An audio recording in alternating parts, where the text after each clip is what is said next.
Spiral, dial. Sci-fi with a soundscape. A large amount of water gushed out of the tank, taking Morven with it.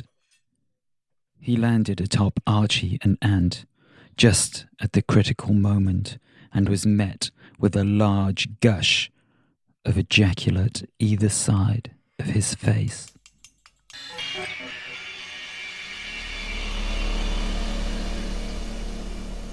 Before Jessica could react to this tableau, she realized her mistake. Water. Too much water. Too late, Jessica patched the hole in the tank. Only half of the volume of water remained. The dolphins barely had room to swim. "You idiot sister," Pyrope said. "Saving that doll at the cost of two decent and intelligent beings. Lucky for you, we could all get out now. All you have to do is make the move." "What do you mean? Should I be joining in?" Jessica really didn't fancy getting involved in that menage a trois. Jessica could see Morven embracing Archie in the corner of her vision. They all seemed to be getting on well, a little too well, actually. "Of course not, sister. While they are engaged in the pleasures of the flesh, now is the perfect time for us to return to the earth. Look at the window." Jessica redirected her attention towards the shattered section of glass. Where there had previously been darkness, now a bright white light shone, rays of light cutting through the tank and emerging in a vast rainbow of fragments. The bright ribbons illuminated the dolphins and the ammonite below them, whilst almost obscuring the captain and their struggles in the shadows. Beyond this light, though, something even more miraculous beckoned. A vast spiral unfurled before her eyes, stretching all the way from sea to sky. White, reflective, crystalline streamers folded around and above and down like a fantastical helter-skelter ride. A gust of wind blew around the tank, lifting drops of water with it. The droplets flew to the windows, seeming to change from liquid to solid instantaneously on reaching the outside air. A cascade of snow spread downwards onto the crystalline surface. A few flakes blew back into the office. Jessica could feel each one land on the tank, sending a shiver of excitement through her.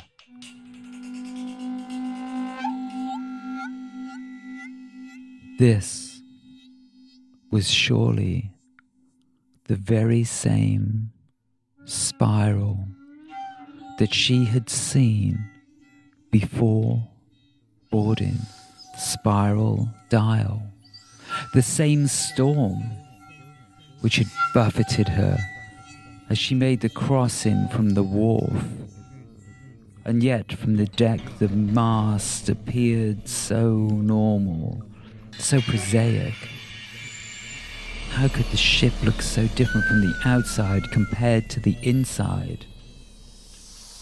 "Don't be ridiculous, sister," Pyrope said. "You are currently in the form of a dolphin tank.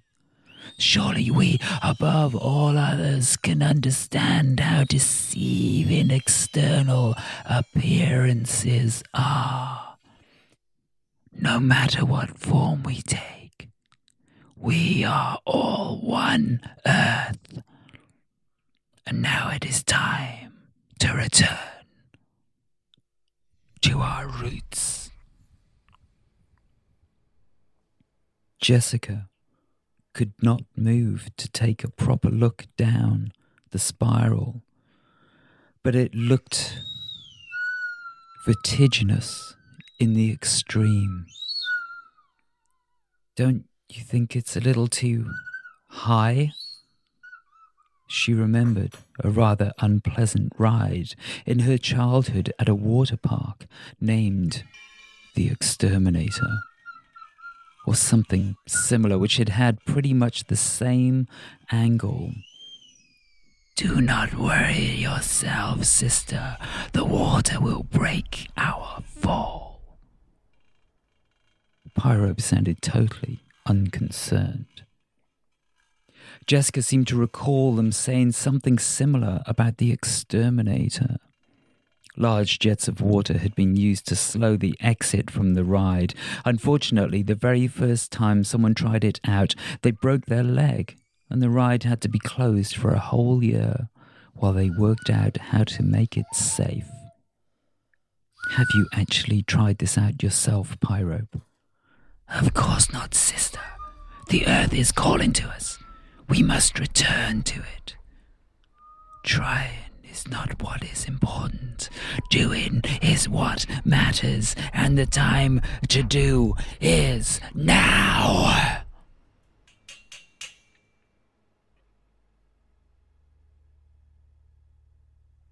Jessica glanced over towards the group of men and seemed to be recovering something of his usual scowl. She could make out a few of his usual obscenities from the movement of his lips. Archie, meanwhile, leant back against the wall, arms folded, chuckling. It seemed only a matter of time before these things turned violent again, and the dolphins beneath her seemed to be struggling. "They need to swim in the open ocean, sister. You must release them now before it is too late. Form a bubble." Jessica realized immediately what Pyrope meant. "But if we do that, the captain will be set free. Let loose on the ship once more." She felt a wave travel through the tank, almost like a shrug. "The captain is not important.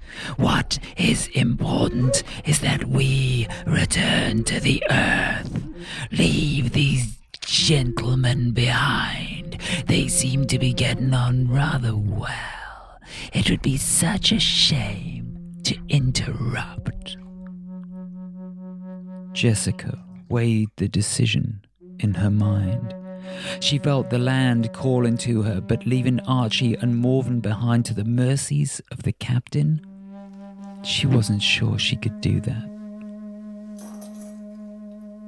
She felt a sharp shock in her side. Ant was there, brandishing a cudgel. He seemed intent on destroying the tank. Jessica diverted energy to hold it together, but his blows seemed to get stronger with every stroke. And Morven and Archie were doing nothing to stop him. In fact, the two of them seemed to be taking the opportunity to sneak out of the office, leaving her behind. Anger flooded through her. She formed a bubble, pushing out the sides of the tank, shaping it into a giant sphere. The captain struggled helplessly beneath the giant globe. Jessica wondered for a second if she could perhaps crush them before they left. Before she could take further action, Ant raised his weapon and brought it down, opening a large crack in the bubble. It was all Jessica could do to close the crack. Again and again he struck. She was not sure how long she could hold it. The dolphins threw themselves towards the far side of the bubble with force. It was all she could do to stop them tumbling over the edge. "Make it round, sister." Pyrope's command brought her to her senses. Of course, the edge. She threw herself into the momentum of Ant's next strike. She and the dolphins together Together, they started to roll.